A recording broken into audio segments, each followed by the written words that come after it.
Hello and welcome to a very magical episode of That Geeky Maker. My name's Randy and today I'm going to be building a platform 9 3/4 sign from the movie Harry Potter and the Sorcerer's Stone. Excuse me, sir. Can you tell me where I might find platform 9 3/4? 9 3/4? Think you're being funny, do you? Now, while I myself am a big fan of the Harry Potter series of movies, the sign isn't actually for me. It's for my nieces who are building a Harry Potter themed room. And about 6 months ago, they came to me and asked me if...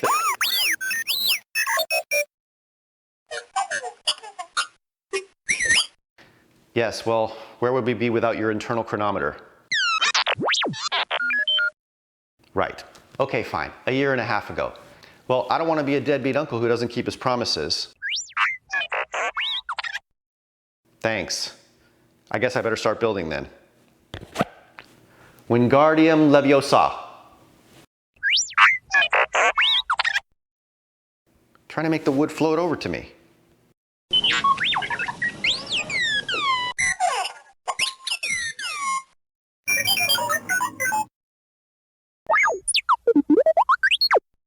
Fine, I'll just walk over to the table saw.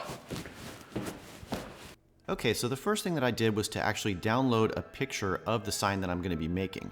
And luckily the decal in the center, the 9 3/4 circle, turned out to be the same size on my screen roughly as the decal that I'm going to be using, which meant that the rest of the sign would be in proportion and I could figure out the measurements from there.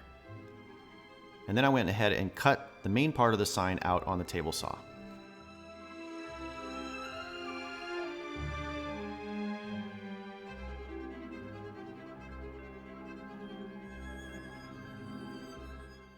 After cutting it to length on the miter saw, I went back to the picture and it looks like the next step is going to be to cut out this outside golden frame here. I'm going to make that out of poplar, which I can usually only get at 3/4 of an inch at the big box store, so I planed it down to a 1/2 inch. And then I cut a dado in there about a 1/2 inch from the edge. Now 1/2 inch plywood isn't exactly a 1/2 inch, it's actually 15/32. So if I cut a 1/2 inch groove, it would be a little wobbly. Luckily I have a 15/32 router bit and I was able to get a perfect fit.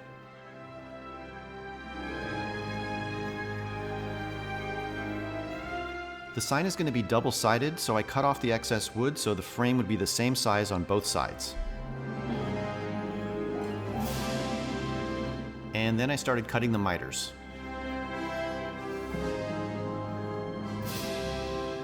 The first miter was easy and I got a really nice fit. But the second piece is a little bit trickier to know where to make the cut, so I made this test piece. I just take that and push it right up against where I want to make the cut, and then grab my square and make a couple of marks.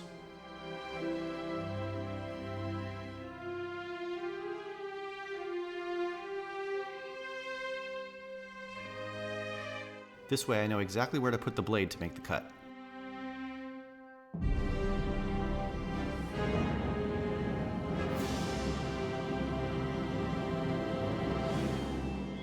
The frame in the picture looks like it's either rounded over or chamfered, so I decided to go with a 45-degree chamfer on all sides of the frame.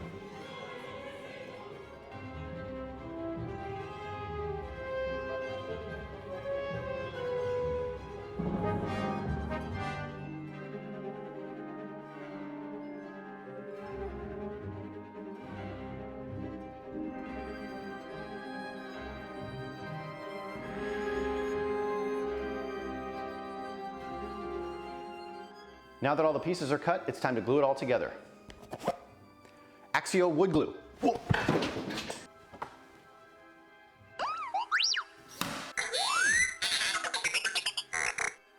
I guess I should leave the magic to the wizards and stick to woodworking.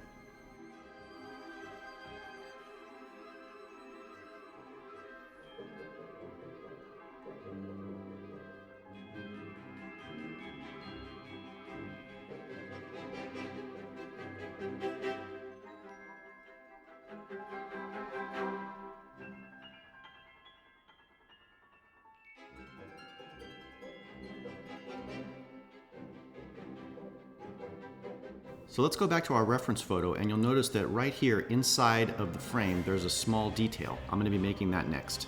And I'm going to start by putting a very small chamfer on all sides of this piece of 1/4 inch poplar.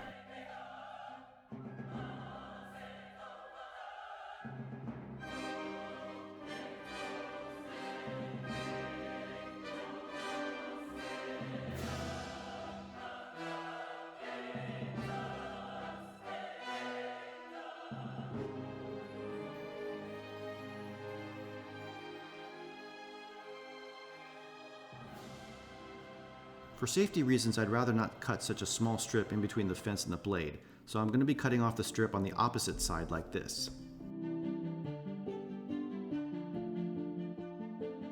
In order to be able to get multiple strips like this, I'm going to attach this switchable magnet to the surface of the saw before I make the first cut.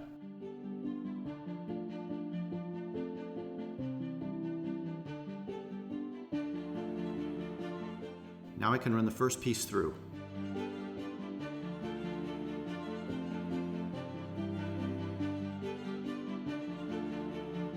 Once that's done, I can just flip the piece over, adjust the fence so that it bumps up against the magnet, and then I can make the second cut. And this strip will be exactly the same size as the previous one.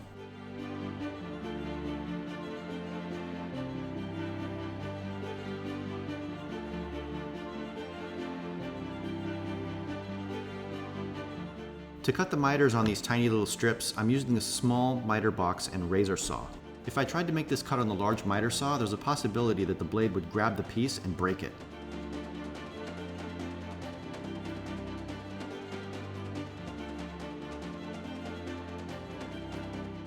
Now I just need to glue this in place and secure it with some pins while the glue dries.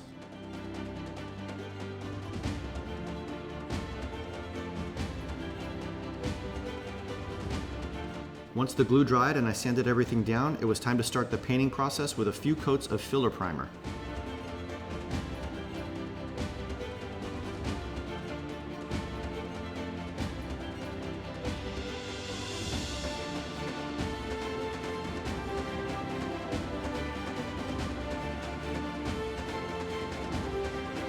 And once the primer dried, I could spray the outside frame with this brass-colored paint.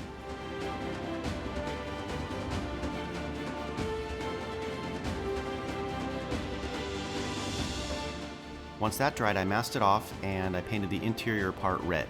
This paint is actually an outdoor UV-resistant paint for fabric, and I tested it on a piece of scrap wood beforehand, and I'm really glad that it worked on the wood because I think it's a very good match for the color that's in the movie.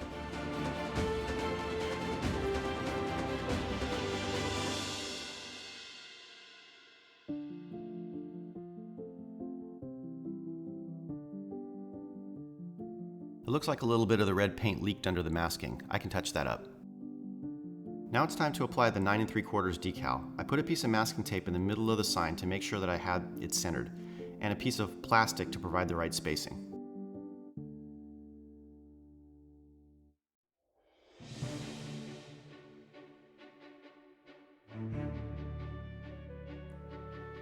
Once all the bubbles were squeezed out and the decal was thoroughly adhered to the sign, I went ahead and peeled the transfer paper away.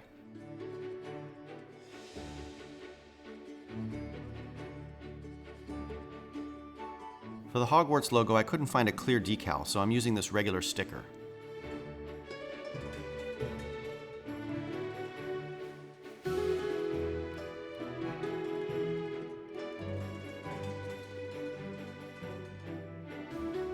I recently purchased a Cricut maker, and this is the first chance I'm getting to use it. I started by finding a font online that matched the letters in the movie pretty closely, and typing out the words Hogwarts Express. Once that's done, you just send it to the machine and it starts cutting it out on vinyl.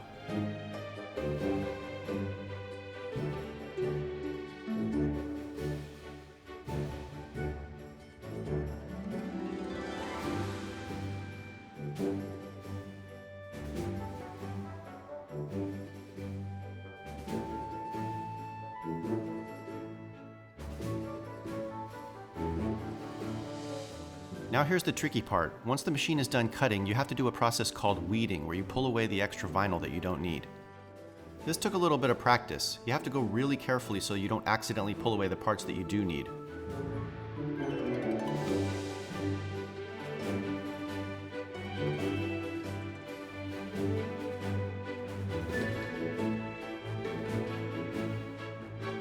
Once that's done, you take this transfer tape and stick it down over the letters.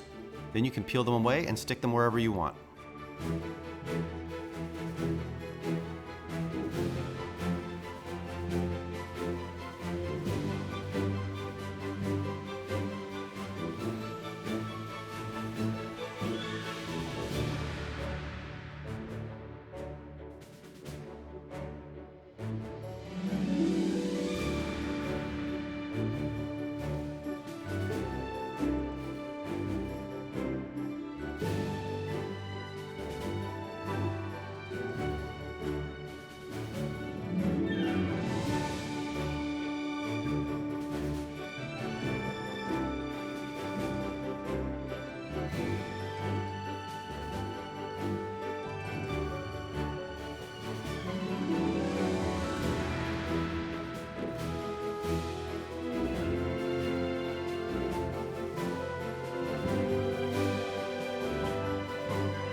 And here's the completed sign. I'm really happy with the way this turned out, but we're not done yet. We still need a way to hang this thing. I don't have a lot of metalworking experience, so I'm not going to be able to get the bracket to look exactly the way it looks in the movie, but I think I can get pretty close. I started with these two steel brackets that are plenty strong enough to hold the sign. Now I need to stick these two steel brackets together, and I'm going to use rivets for that. This rivet actually fits well and is flush with the back, but unfortunately it won't work because the mandrel needs to pull through, and the back of the rivet is buried inside the steel. So I'm going to have to countersink it first. The nut and bolt that you see there are just holding it temporarily until I get the pieces riveted.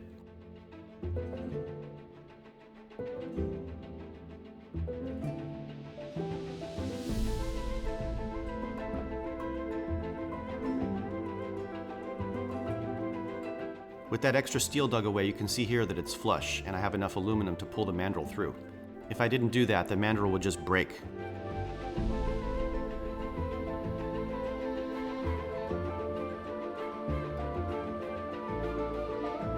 Now let's go back to our reference photo, and I want to try to, as much as I can, create this little detail up here. I'm going to do that with a piece of aluminum, which is much easier to work with than steel.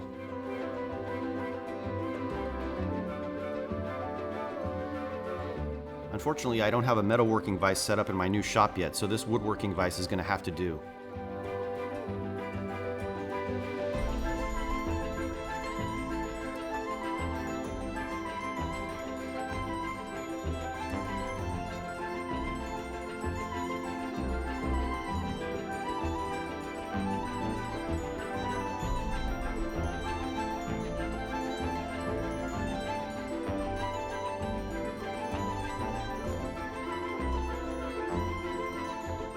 Before riveting it in place, I'd like to create this curved detail. Like I said, I don't have a lot of metalworking experience, so the only way I could think of to do this was to bend it around this drill bit, which actually worked.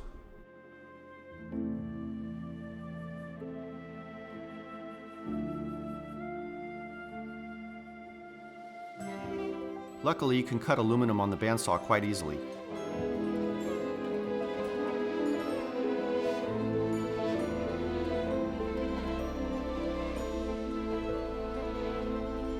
Once I drill through the steel, I can go ahead and rivet this piece in place.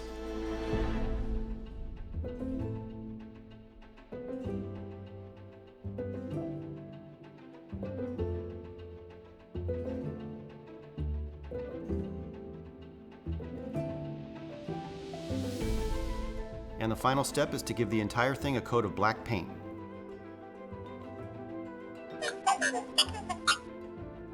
Alright, so I wanted to play with the Cricut Maker a little bit more.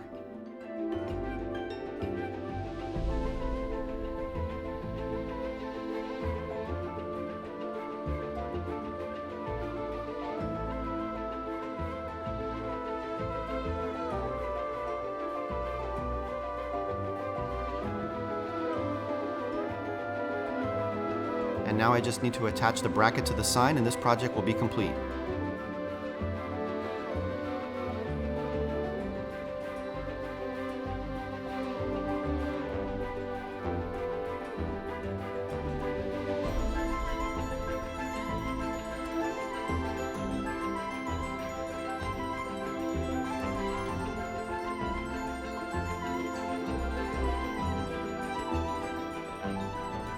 And with that, this project is complete. If you enjoyed this video, please hit the like button and consider subscribing to my channel. And until next time, mischief managed.